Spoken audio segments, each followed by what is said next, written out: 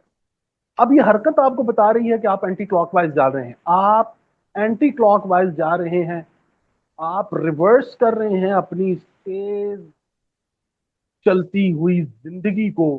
کہ جس میں ہر شے جو ہے وہ اس قدر سرعت اختیار کر گئی ہے کہ ایک بچہ پیدا ہوتے ہی قرآن کریم کے اندر ایک آیت ملتی ہے وہ بوڑھا ہو جائے گا درو اس دن سے کہ وہ بچوں کو بوڑھا کر دے گا، کیونکہ وہ انہیں پتہ ہی نہیں چلے گا کہ یہ وقت گیا کہاں. وہ کہے گا کل تک کی بات ہے کہ میں بچپن میں کھیل رہا تھا، مجھے پتہ نہیں چلا میری جوانی کہاں گئی، مجھے پتہ نہیں چلا میرے ماں باپ کہاں گئے، میرے رشتے کہاں گئے، وہ آسائشیں، وہ نعمتیں، وہ رحمتیں، وہ علم، وہ تمام تر چیزیں کہاں. وہ صورت عجلہ کی نظر ہو گئے، وہ اجلت کی نظر ہو گئے. پوری بنی اسرائیل کے اوپر ہم نے یہ بات کی تھی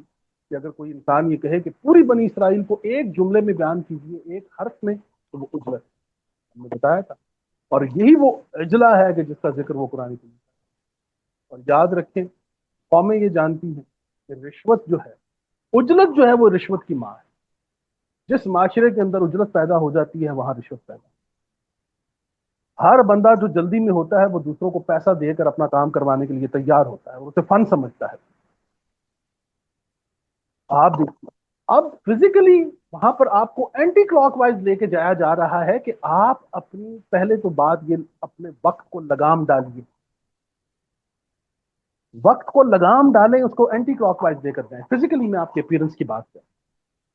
اس میں آپ کی لیفٹ سائڈ جو ہے وہ آپ کا دل جو ہے وہ بیت اللہ کی طرف ہے اور آپ طواف. اس طواف میں آپ 7 دفعہ آپ کو روٹیٹ کروایا گیا ہے، اور 7 دفعہ جو ہے کوشش یہ ہر انسان کرتا ہے کہ حجر اسود کے اوپر پہنچ کر، حجر اسود کے اوپر جہاں پر آپ صلی اللہ علیہ وسلم کی بہت سی حدیث ہیں، آپ صلی اللہ علیہ وسلم نے اس کو چوما ہے، آپ صلی اللہ علیہ وسلم نے اس کو لگایا ہے، آپ حضرت عمر بن خطاب کے حوالے سے بڑی حدیث روایات ہیں، بڑا مقام ہے، بہت بڑا درجہ ہے. اور اس پر بھی ہم بات کر چکے ہیں کہ بات تو پھر وہی آ گئی جو ہم نے پیچھے کی ہے کہ مقام کا اگر آپ کو اندازہ نہیں ہے تو کام کا اندازہ آپ کو نہیں ہو سکتا. تو بندے نے اگر یہ کہا کہ دیکھیے جی آپ پتھروں کو چوم رہے ہیں، ان کو ہاتھ لگا رہے ہیں، تو پھر ہم ان کو یہ بتاتے ہیں کہ دیکھیے وہ آپ کو پتھر کیوں نہیں دکھائی دیے کہ جو شیاطین کو مارے جاتے ہیں وہاں پر جو رمی کی جاتی ہے. پتھر تو وہ دونوں ہیں، ایک پتھر جو ہے وہ بیت اللہ میں نصب ہے اور ایک پتھر جو ہے وہ وہاں پر کنکری کی شکل میں موجود ہے. تو دونوں کا اپنا اپنا مقام ہے. اگر ایک پتھر جو ہے وہ اپنے مقام سے عزت پا سکتا ہے کہ وہ ایک بیت اللہ میں موجود ہے، اور دوسرا جو ہے وہ ڈھیری لگی ہوئی ہے اور ہر انسان کے قدموں میں ہے اور وہ اٹھا اٹھا کے مار رہا ہے، تو اگر ایک پتھر کو اس کے مقام کی وجہ سے عزت مل سکتی ہے تو ایک انسان کو اس کے مقام کی وجہ سے عزت نہیں ملتی. اپنا مقام درست کیجیے. اب وہ طواف جو ہم کر رہے ہیں، اس طواف میں آپ دیکھیے کہ وہ یوں سمجھ لیجئے کہ آپ وہاں پر حجر اسود کے اوپر، اس کے اوپر جو ایک سوریا کے غالباً سوریا کے ایک بہت بڑے عالم تھے، فزکس کے بھی، فزکس بھی بڑی، میں انشاءاللہ ان کا نام اور ان کا پیغام بھی میں آپ کے ساتھ کوشش کروں گا کہ میں شیئر کروں. تو وہ عرب عالم ہیں. تو انہوں نے اپنے ایک پروگرام میں یہ بتایا، اور بڑی عجیب بات، تو انہوں نے کہا کہ یہ ایسے ہی ہے کہ جیسے آپ اپنی بایو میٹرک کرنے جاتے ہیں، اپنی فیس ڈیٹیکشن کے لیے جاتے ہیں، آپ جا کے حجر اسود پر اپنا ہاتھ لگاتے ہیں تو یوں ہی سمجھ لیجئے کہ اس کے اندر تمام چھونے والوں کا ڈیٹا موجود ہے. وہ یہ کہتے ہیں بقول ان کے. انہوں نے کہا کہ یہ ایک عجیب سلسلہ ہے کہ جس میں آپ کوشش یہ کرتے ہیں کہ آپ حجر اسود کو ہاتھ لگائیں، یا آپ کا چہرہ اس کے اندر جائے، آپ اپنا چہرہ ڈیٹیکٹ کریں، فیس ڈیٹیکشن ہو، ٹریکنگ ہو، یا وہ آپ جو ہیں وہ اس پر ہاتھ رکھتے ہیں. اچھا، اس کے بعد آپ دیکھیے کہ جو لوگ حجر اسود کے قریب نہیں جا سکتے، وہ لائٹ لگی ہوئی ہے کارنر تک گرین کلر کی، وہاں تک وہ کوئی بھی انسان جو ہے وہ بالکل فیس ٹو فیس ہو کر وہ اپنے ہاتھ سے اشارہ کرتا ہے اور وہ سکین کرتا ہے بقول ان عالم کے. اچھا جی،